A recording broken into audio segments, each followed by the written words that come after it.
ఇండియాలోనే #1 varicose veins hospital Avis vascular centre. నమస్తే అమ్మా. నమస్తే అమ్మా. వినాయక చవితి అంటే అంగు ఆర్భాటాలతో చేసుకునే వాళ్ళు చేసుకుంటారు కనుక అసలు సింపుల్ గా మనం ఇంట్లో ఏముంటే అవి ఒక గదిలో ఉన్న వాళ్ళు కూడా సైతం సింపుల్ గా వినాయక చవితి ఇలా చేసుకోండి చాలు, మీరు ఇలా పూజ చేసినా ఆ వినాయకుడు ప్రసన్నం అవుతాడు అని చెప్పుకోదగ్గ పూజా విధానం ఒకసారి గుర్తు చేసుకోండి. అమ్మ, వినాయక చవితి హంగు ఆర్భాటమే, కానీ హంగు ఆర్భాటంలో డబ్బు ఖర్చు లేదు. ఆ. అది విషయం. మిగిలిన వాటన్నిటికీ హంగు చెయ్యాలి అంటే ఇది కావాలి. మరి వినాయకుడి పూజకు అదేం ఉండదమ్మా. మట్టి అని చాలా మట్టి హాయిగా తెచ్చుకున్నావా? మట్టి వినాయకుడిని ఆ రోజే తెచ్చుకోవాలి. ఇల్లు శుభ్రం చేసుకోవడం అంతా ముందు రోజు చేసుకుంటాం. కానీ నగరంలో అలా కుదరదని ముందు రోజు తెచ్చుకుంటున్నారు. కానీ ఆనాటికి వినాయకుడు కొద్దిగా క్రాక్ రావడం అవి జరుగుతుంది. అమ్మా. అంచేత అప్పుడే తెచ్చుకోవడం చాలా శ్రేష్టం. మట్టి వినాయకుడిని తెచ్చుకుంటాం, ఆ రోజే తెచ్చుకుంటే ఇల్లంతా శుచిగా పెట్టుకుంటాం. ఆ పొద్దునంతా అమ్మ వాళ్ళు ఇంట్లో ఉంటారు కదా, వాళ్ళు ఇంటి పనులు చేసుకుంటూ ఉంటే పిల్లలు వెళ్ళి వినాయకుడిని తెచ్చుకోవడం, పత్రి తేవడం చేస్తారు. ఈ పత్రి కూడా ఏమిటో ముందు వెనక కొంటున్నారు. పూర్వకాలం ఏ రోజు కారో చక్కగా తలంటి పోసుకుని వెళ్ళి పత్రి కోసుకొచ్చేవాళ్ళు. కానీ కాంక్రీట్ జంగల్లో ఇంకా కోసుకురావడం ఎక్కడ? అమ్మా, కాంక్రీట్ జంగిల్ అనుకుంటున్నాం గాని ఈ వర్షాలు పడి రోడ్ల పక్కన పెరిగేటటువంటి ఎన్ని రకాల మొక్కలు మనకి పత్రికి పనికొచ్చే ఉన్నాయి. శీతాకాలంలో మనం తిని పారేసిన రేగి గింజలు ఉంటాయే, వాటిల్లోంచి రేగి మొక్కలు రావా? వస్తాయి. రేగి తెచ్చుకోవచ్చు. సీతాఫలం కూడా అట్లాగే. సీతాఫలం ఎక్కడ పడితే అక్కడ ఉంటాయి మొక్కలు, తర్వాత తీసేస్తాం. తర్వాత ఉమ్మెత్త ఎక్కడ పడితే అక్కడ దొరుకుతుంది, జిల్లేడు ఎక్కడ పడితే అక్కడ దొరుకుతుంది. ఎవరింట్లోనైనా బిల్వం ఉండనే ఉంటుంది. దాన్ని ఏమంటారు, బిల్వం అంటే మారేడు ఉండనే ఉంటుంది. ఇవి జామాకులు దొరకవా, మామిడాకులు దొరకవా, ఇవి కొనుక్కోవాలా? మరి వెళ్ళడానికి బద్ధకం. కానీ పక్కింటికి వెళ్ళి మీ ఇంట్లో ఉన్న ఒక్క మామిడాకులు ఇవ్వండి అంటే పండగ నాడు ఇవ్వకుండా ఎవరు ఉండరు. ఎందుకు ఇస్తారో కూడా చెప్తా. ఈ ఋతువులో గనక మనం ఇలా చిన్న కొస మండ దగ్గర తుంచేస్తే రెండొచ్చి ఈసారి పూత పూసే సమయానికి ఎక్కువ పూత కూడా వస్తుంది.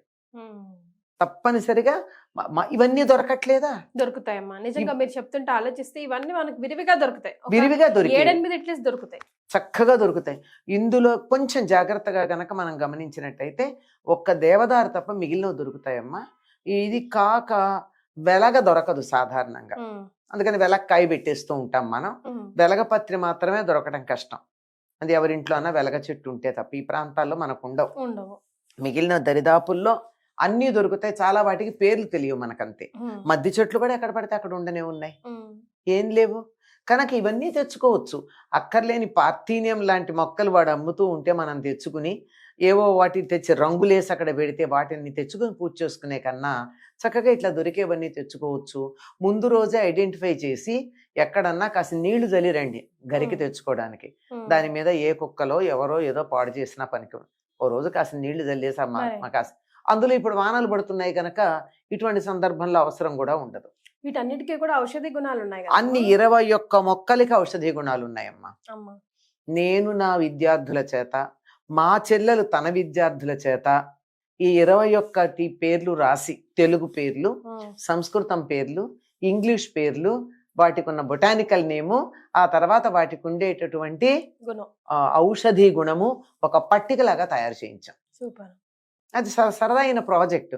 పిల్లలు చాలా సరదాగా చేస్తారు. దానికి నువ్వు మార్కులు ఇవ్వకపో, పరీక్షల్లో మార్కులు ఉండవు. ఇది మీరు ఇలా చేస్తే మీకు నేనేదో గిఫ్ట్ ఇస్తాను అని చెప్పి వాళ్ళ చేత తయారు చేయించి, ఓసారి వీలైతే వాళ్ళతో పాటు వెళ్ళి ఆ చుట్టుపక్కలంతా వెళ్ళి ఏ కాలనీలో పిచ్చి మొక్కలు లేవో చెప్పండి. అవునమ్మా, ఏ మూలకైనా మనకు ఎక్కడొక్కడ కనపడతాయి. అక్కడికి వెళ్ళి తులసి ఎవరిళ్లలో ఉండదు, ఉంటుంది కదా. ఇలాంటివన్నీ వాళ్ళ చేత వీలైనంత వరకు తెప్పించి పెడితే వినాయక చవితి పూజ చేసి ప్రయోజనం ఉంటుంది. అలా చేసుకునేవారు. సరే, చేయగలిగిన వాళ్ళు చేస్తారు, లేని వాళ్ళు ఏదో తెచ్చుకుంటున్నారు, ఏదో పత్రి తెస్తారు. వావిల చాలా బాగా పడుతుంది ఎక్కడ పడితే అక్కడ. కొన్ని కాలనీల్లో ఈ సింధువారం అంటారు, దాన్ని వావిలు అంటారు. అది కోరడిలాగా కూడా వేస్తారు. అవి తెచ్చుకోవచ్చు. అసలు అది ఇంట్లోకి వచ్చిందంటే ఘాటు వాసన, ఏ దోమలు గేమలు ఏమి ఉండే అవకాశం కూడా ఉండదు. ఇట్లా ఉంటాయి. అసలు పెట్టకూడనివి ఇప్పుడు తులసి అందరికి ఎక్కదు కదా, అట్లా పెట్టకూడనివి. తులసి వినాయక చవితి నాడు మాత్రమే వినాయకుడికి పూజ చేయొచ్చు, మిగిలిన సమయంలో చేయకూడదు. చేయకూడదు. ఓ. వినాయక చవితి నాడు మాత్రం ఉంది. తులసి పత్రం సమర్పయామి అని ఉంది అందులో. ఉమ్, అంచేత ఇవన్నీ మనకు అందుబాటులో ఉంటాయి. నేరేడు లేకపోవడం ఏంటి, ఎక్కడ పడితే అక్కడ నేరేడు చెట్లు ఉంటాయి, ఉమ్, ఎక్కడో అక్కడ ఉంటాయి. ఉన్నాయి. ఈ కాలనీలో కదా ఆ కాలనీలో 2 అడుగులు అలా పెడితే అన్ని దొరుకుతాయి. అమ్మా. సరే ఏదో రకంగా పత్రి తెచ్చుకుంటాం, పువ్వులు తెచ్చుకుంటాం, ఉమ్, ఈ వినాయకుడిని తెచ్చుకుంటాం. ఇంట్లో ఈ లోపల ఇల్లు శుభ్రం చేస్తుంటే చక్కగా పీట మీద వస్త్రం వేసి, వస్త్రం మీద బియ్యం పోసి, దాని మీద ఒక ఆకు పెట్టి, ఆ ఆకులో మనం తెచ్చుకున్నటువంటి వినాయకుడిని పెట్టుకుంటాం, మట్టి వినాయకుడిని. ఉమ్, అది పెట్టుకున్నాక అన్ని ఏర్పాట్లు చేశాక పెట్టాలి, ముందు పెట్టకూడదు. ఆ, ఒకసారి అక్కడ పెట్టామంటే గంధము కుంకుమ పెట్టేసి దాన్ని అక్కడ పెడితే అప్పటిదాకా బొమ్మ, అక్కడ పెట్టాక దేవుడు. అది దానికి ముందు చక్కగా పసుపు వినాయకుడిని కూడా చేసి పెట్టు. చేయాలమ్మా కంపల్సరీగా. తప్పనిసరిగా చేయాలమ్మా. హరిద్ర వినాయకుడు చాలా తప్పనిసరి. అలా చేసి పెట్టుకుని వినాయక చవితి పూజలో చెప్పినటువంటి విధానంగా చక్కగా పూజ చేసుకుంటాం. చాలా మంది పాలవెల్లి కడతారు, కొంతమంది మాకు పాలవెల్లి అలవాటు లేదంటారు. అలవాటు లేకపోతే మానేయండి, అలవాటు ఉంటే కట్టండి. దానికి ఏం పెద్ద, దానికి కూడా ఆ ఖరీదైనటువంటివి ఏం అక్కర్లేదు. ఇలా చిన్న పళ్ళెం లాంటిది ఒకటి ఉంటుంది, అది ఆ వెదురు వాటిలతో, వెదురు బద్దలతో ఉండేది ఉంటుంది. ఆయన నెత్తి మీద ఇలా పెడతాం, దాని మీద వీలైనన్ని మామిడాకులు మొదలైనటువంటివన్నీ పెడతాం, చాలా అందంగా ఉంటుంది. మొక్కజొన్న పొత్తులు దొరుకుతాయి ఇప్పుడు, ఆ బోటి కడతాం సరదాగా. ఉమ్మెత్త కాయలు కడతారు, మామూలుగా వాడం కదా ఉమ్మెత్త. ఉమ్మెత్త కాయలు తెలియాలి మనకి. ఉత్తరేణి ఎక్కడ పడితే అక్కడ ఉంటుంది, ఉత్తరేణి తెచ్చుకోవాలి. అపామార్గం అని పేరు దానికి, ఉత్తరేణి తెచ్చుకోవచ్చు. ఈ ఉమ్మెత్త కాయలు కడతాం. ఎందుకు కడతాం ఉమ్మెత్త కాయలు ప్రత్యేకంగా అంటే, దానికి ఉన్న ఔషధీ విలువలు మనకి తెలియాలి అని. చాలా మంచిది, పిచ్చి పోగొడుతుందిట. ఉన్మత్త అంటే పిచ్చి కదా, ఉన్మత్త పోగొట్టేటటువంటిది. అంటే వాడాల్సిన పద్ధతిలో వాడాలండి, తెచ్చి ఆకులో కాయలో తేవడం కాదు. అలాగే పార్శ్వపు తలనొప్పి పోవడానికి ఉమ్మెత్త కాయల్లో ఉండే గింజలు పనిచేస్తాయి. ఇలా చాలా ఉన్నాయి. ఇలా వీటన్నింటినీ తెచ్చుకుని వీలైతే పిల్లలకి చెప్తాను, లేకపోతే లేదనుకోండి. ఇలా తెచ్చి అక్కడ పూజ చేసిన తర్వాత ఈయనకి ఖరీదైనటువంటి జిలేబీ హల్వాలే అక్కర లేదు అని ఆయన చక్కని పద్యం రాస్తారు. ఎవరు, మన కరుణశ్రీ గారు.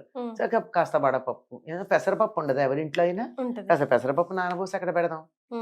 కాస్త బెల్లం, బెల్లం ముక్క చాలా ప్రధానం ఆయనకి. ఏనుగులకి బెల్లం ప్రధానం. సరే బెల్లం ముక్క పెడదాం. పానకము, చలిమిడి, అరటి పళ్ళు, కొబ్బరికాయ, ఇంకా మీకు ఇష్టం దొరికినన్ని పళ్ళు తెచ్చుకోండి.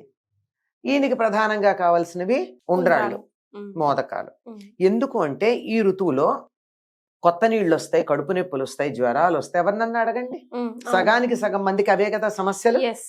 ఈ సమస్యలకి శరీరానికి బలం కావాలి, పొట్టకి తేలిగ్గా ఉండాలి, కోల్పోయిన బలం తెచ్చుకోవాలి, శ్రమ ఉండకూడదు. అంచేత 2 సార్లు ఆవిరి మీద ఉడకబెట్టినటువంటి బియ్యము పప్పు పెడతాం. అది రవ్వని ఒకసారి ఉడకబెడతాం, ఉప్పుతాం, ఉప్పడం అయిపోయిన తర్వాత మళ్ళీ ఉండ్రాళ్ళు చేసి మళ్ళీ ఇంకోసారి ఆవిరి మీద ఉడకబెడతాం.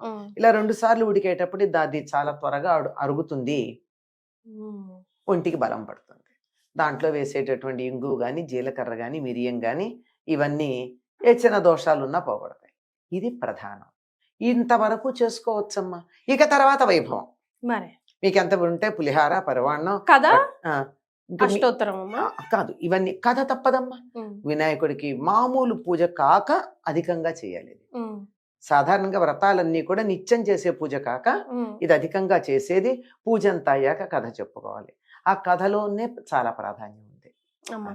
ఇప్పుడు కలుషం ఎవరు పెట్టుకోవాలి, ఎవరు పెట్టుకోకూడదు, మస్ట్ అయితే కాదంటున్నారు. అమ్మ, మనం మామూలుగా ఇంట్లో ఎక్కడైనా వినాయక వ్రత కథలో కలశం పెట్టుకోమని ఉందా? లేదు కదా. వ్రత విధానంలో కూడా కలశం పెట్టుకోమని లేదు కదా. లేదమ్మా. మరి కొంతమంది పెడతారు కదా అని అడిగారు కదా మీరు. ఎవరు పెడతారు? ఎవరన్నా ఇంట్లో పెట్టుకోగా చూసారా మీరు? ఇంట్లో లేదు, మండపాలు, పెద్ద పెద్ద మండపాల్లో పెడతారు. ఎందుకంటే చాలా పెద్దగా ఒక రథం లాగా పెద్ద ఎత్తున చేస్తున్నారు గనక కలశంలో ఆయన ఆవాహన చేసి పెడతారు అంతే. సో 2 days 3 days 5 days ఇష్టమా అమ్మ? మినిమం 3 days అన్నా పెట్టాలి. అలా ఏం లేదు. మరి రేపు వాళ్ళ వినాయక చవితి అయితే రేపు పొద్దున తీసేయచ్చు. అంటే పొద్దున పూజ చేసాం, సాయంకాలం పూజ చేసాం, రేపు పొద్దున పూజ చేసాం, 3 పూటలు అయిపోయినాయి కదా, తీసేయచ్చు. ఓపిక లేదు నాకు సరదాగా ఉంది 3 రోజులు ఉంచుకుంటానంటే ఈ 2వ రోజు తీయకూడదు, 3వ రోజు కూడా పూజ అయ్యాక తీయాలి. లేదంటే 5 రోజులు 7 రోజులు. ఇది వీటన్నిటికన్నా కాకుండా ఒక కొత్త నియమం పెట్టేశారు ఈ మధ్య, అనంత చతుర్దశి నాడు తీయాలి అని. పౌర్ణమికి ముందు రోజు. ఉమ్. అదో లెక్క పెట్టేసుకుంటే ఈ గోళలు ఉండో, ఇవాళ శుక్రవారం తీయచ్చా తీయకూడదా, మంగళవారం తీయచ్చా తీయకూడదా, ఇవన్నీ అసలు తెలిసింది కొంత తెలియంది కొంత, బుర్ర చెడిపోయేటటువంటి ప్రశ్నలు వస్తాయి. అమ్మా. ఈ ప్రశ్నలు లేకుండా ఒకటే లెక్క, ఉమ్. అనంత చతుర్దశి ఆ రోజు శుక్రవారం అయినా మంగళవారం అయినా ఏ వారమైనా ఆ రోజు ఉద్వాసం. తీసేయడమే, అలా లెక్క చెప్పుకున్నాం. Yes. ఉద్వాసం చెప్తాం. Hmm. ఉద్వాసం చెప్పేప్పుడు ఏమంటే పునరాగమనాయచ అని చెప్తాం. ఇంటికి వెళ్ళినైనా మళ్ళీ వచ్చే ఏడాది రా అని. ఒకవేళ 3 days 5 days పెట్టుకోవాలి అనుకున్న వాళ్ళు కంపల్సరీగా పాటించవలసిన రూల్, మార్నింగ్ సాయంత్రం కంపల్సరీ ఆరతి దీపధూప నైవేద్యం కదమ్మా? అంతే, Regular గా తప్పనిసరిగా ఎలా అమ్మ. చేస్తాము? పొద్దున పూట మాత్రం వండిన పదార్థం అన్నం గాని ఉండ్రాళ్ళు గాని ఏమన్నా తప్పనిసరిగా నివేదన పాల చేయాలి. తాలికలుగా. ఉమ్. ఏదో ఒకటి పాల తాలికలు ఏవో ఒకటి, సాయంకాలం పండు నైవేద్యం పెట్టినా చాలు. Okay, right. ఉదయం మాత్రం తప్పనిసరిగా పెట్టాలమ్మా. ఉద్వాసం చెప్పే రోజు మాత్రం పెరుగన్నం పెట్టాలి. ఓ, దద్దోజనం అలా చేసి పెట్టాలంట. దద్దోజనలాగా అక్కర్లే, అన్నం మీద వేడి వేడి అన్నం మీద పెరిగేయాలి. అంతే.